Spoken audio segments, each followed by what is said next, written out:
All the latest new data showed me that a record I'd known about for most of my life didn't actually happen. So I set out to find out how they got it so wrong back in the 1970s. What I found instead was much more surprising and satisfying.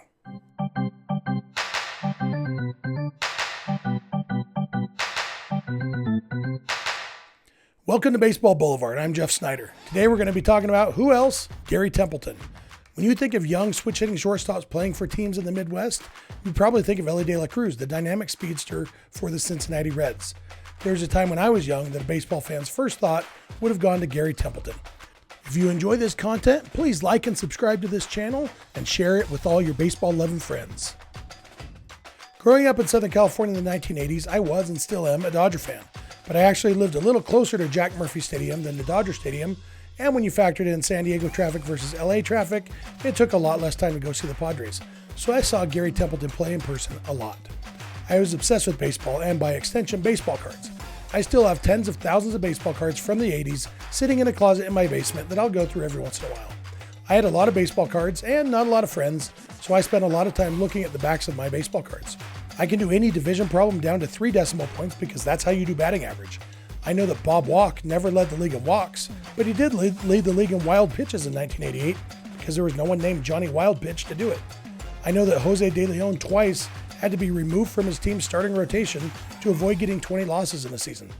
And because of the backs of baseball cards, there are 2 things I grew up knowing about Garry Templeton. First, he was traded for this guy.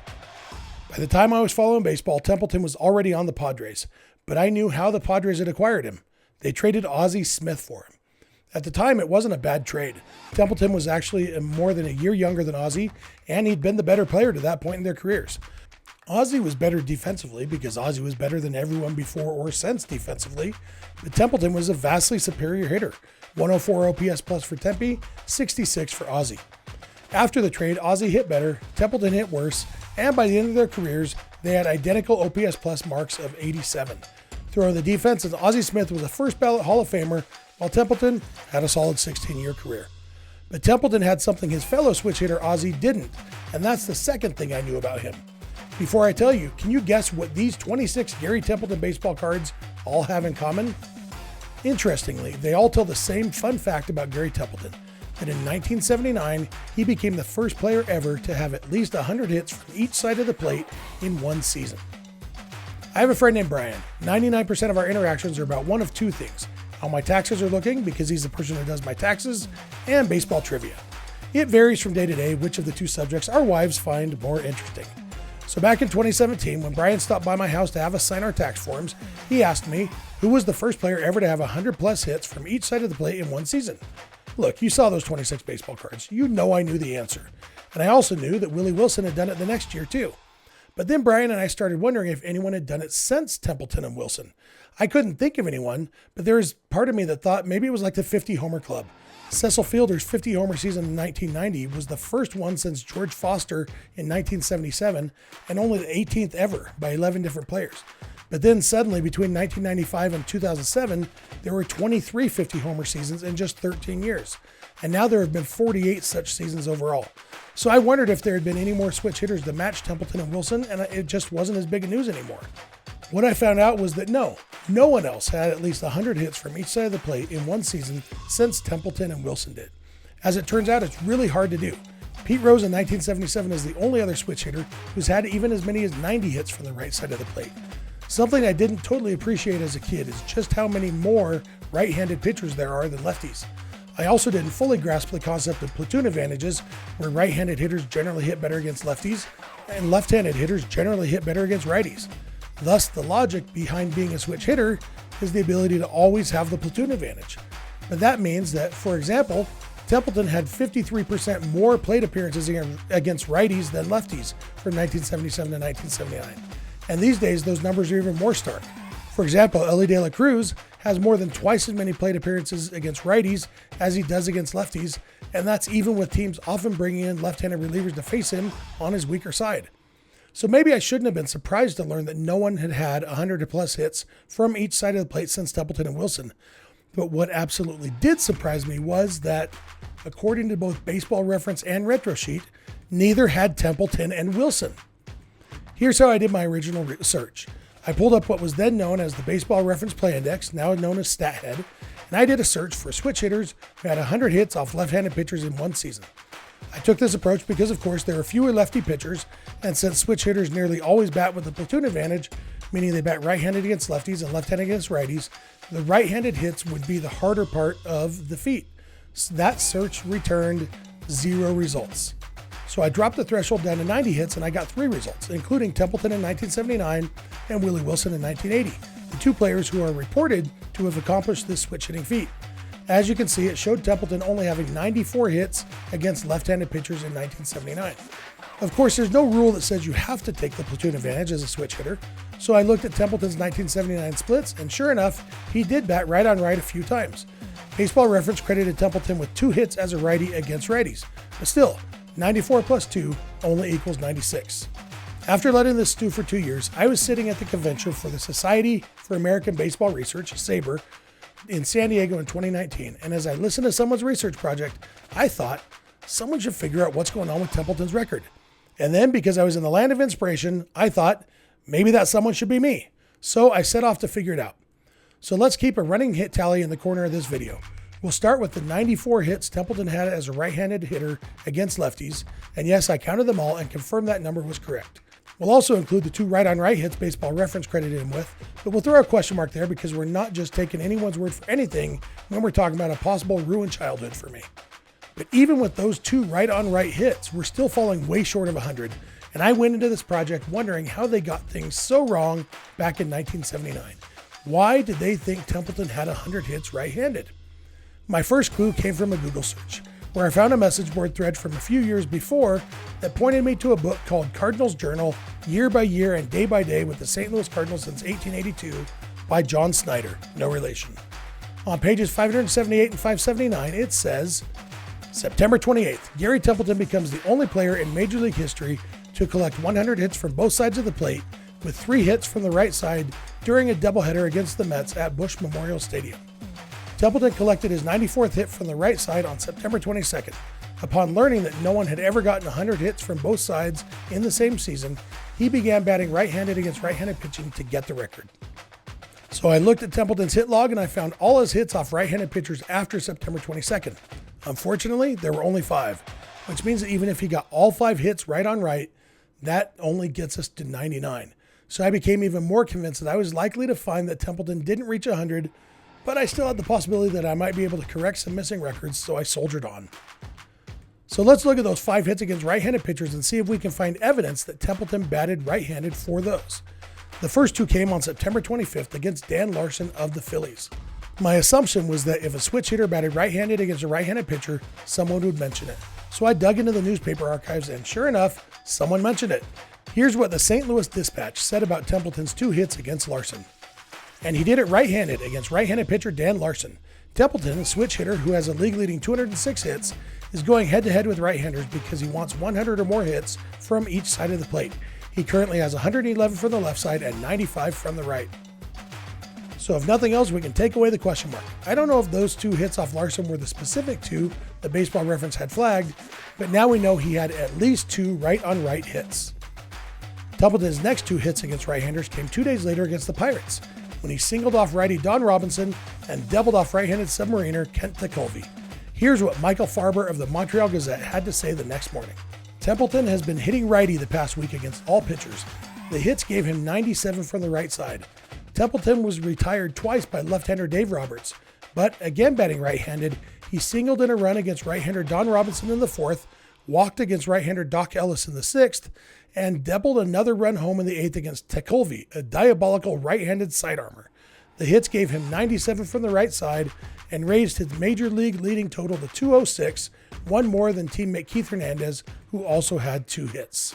So our running hit tally now has 94 as a righty versus lefties, as a righty against Dan Larson 2, as a righty against Don Robinson 1, as a righty against Kent Tekulve 1, total as a righty 98. So now we're up to 98 hits right-handed. I figured I might not get to 100, but at least I knew for sure I had a correction to send to Baseball Reference, if nothing else. Up next, we have a hit off Senor Smoke himself, Juan Berenguer of the Mets. This one is interesting because I couldn't find a specific mention of Templeton batting right-handed against Berenguer. The main reason for that is because the Cardinals and Mets played a doubleheader that day, and Templeton had 2 hits off lefty Pete Falcone in the nightcap, which was much more notable because those were Templeton's last 2 hits of the season, and according to their records, his 99th and 100th from the right side of the plate.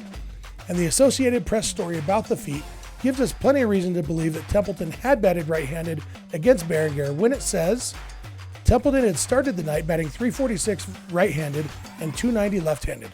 During St. Louis's last 9 games, the 23-year-old infielder batted exclusively right-handed in pursuit of his achievement. So we know Templeton was chasing the feat, and we know that when he faced Berenguer, he hadn't yet accomplished it. We also know that articles written that very day said he had been batting exclusively right-handed. That's plenty of evidence to tell us he batted right-handed when he singled off Senor Smoke. So there's our 99 hits. But bad news, we're out of hits. Like I said, Templeton's 2 hits off Falcone were his last of the season.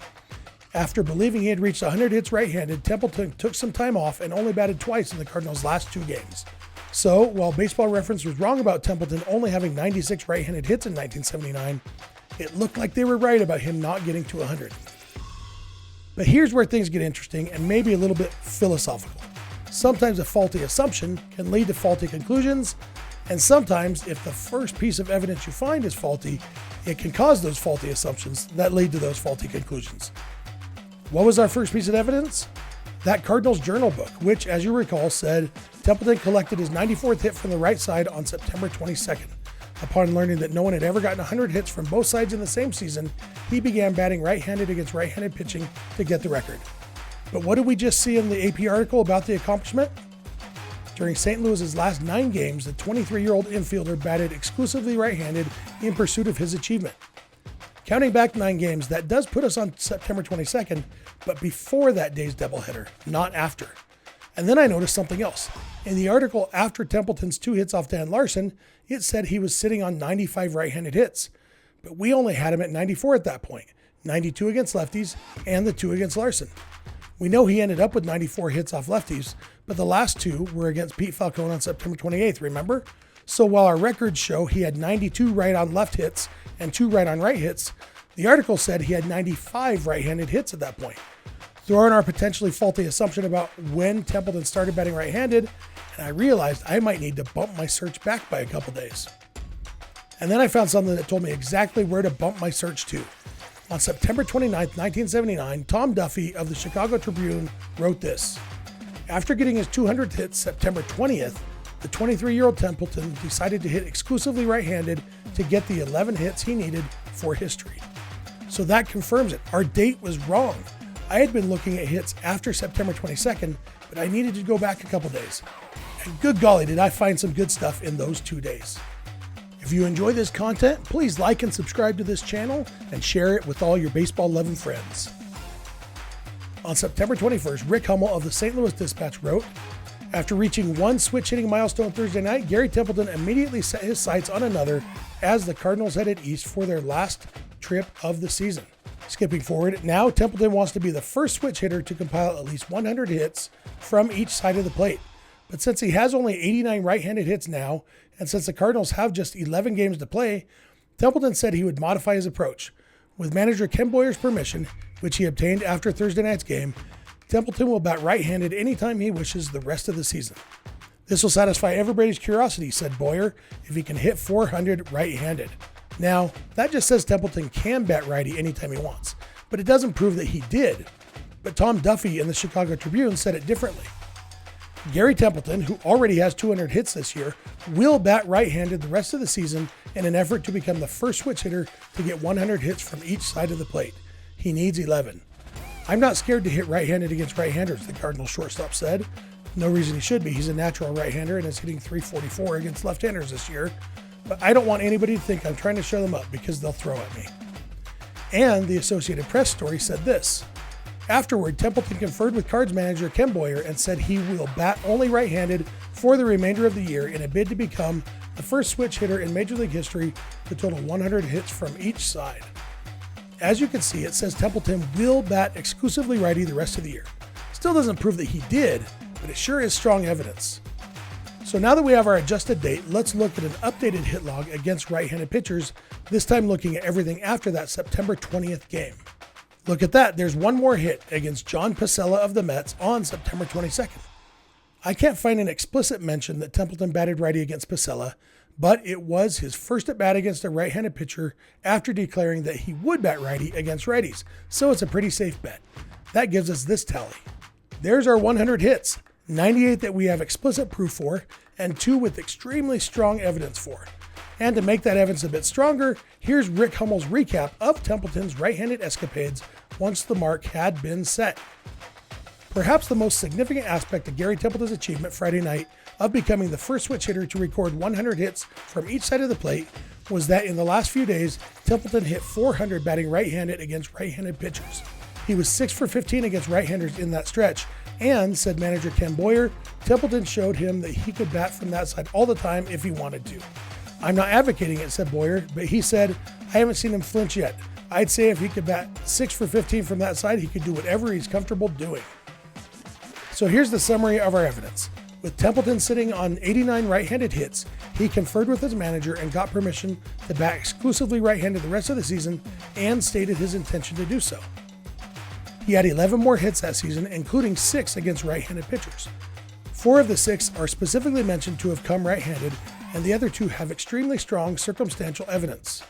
The numbers in every account from the time line up with this established timeline, which brings us to our conclusion. In 1979, Garry Templeton did, in fact, have 100 or more hits from each side of the plate, becoming the first player ever to do that. I presented this information at the 2020 convention for SABR. Shortly thereafter, both Baseball Reference and Retro Sheet updated their databases to accurately credit Garry Templeton with this historic feat. So, what can we learn? First, we're not always smarter than our predecessors. It's easy to assume we know more now than people did before Al Gore invented the internet, but it's important to remember that's not always true. My goal going into this project was to figure out how everyone got this wrong in 1979. What was that key moment where they thought he was at X number of hits when he was actually at Y? As it turns out, they were right and we just didn't know it. But also, Willie Wilson in 1980 is currently only credited with 99 hits right-handed, and I haven't yet been able to find proof of that 100th hit. Another thing I realized is the importance of being aware of how evidence can drive research. If I had lucked into finding the September 20th date earlier, a lot of this would have gone much more quickly. Some of the most compelling evidence were those articles from September 21st, which was outside the window of my initial searches. But on the other hand, if I found the 2 Rick Hummel articles, one from September 21st saying he was going to bat exclusively right-handed, and one from September 30th saying he batted exclusively right-handed, and here are the stats, I might have been tempted to call it a day, and the results would have been less satisfying. And the final lesson I learned was that Garry Templeton was a stud. Templeton learned that no one had ever done this thing before, and he said, I want to do it. And then he did it. That's my kind of ball player.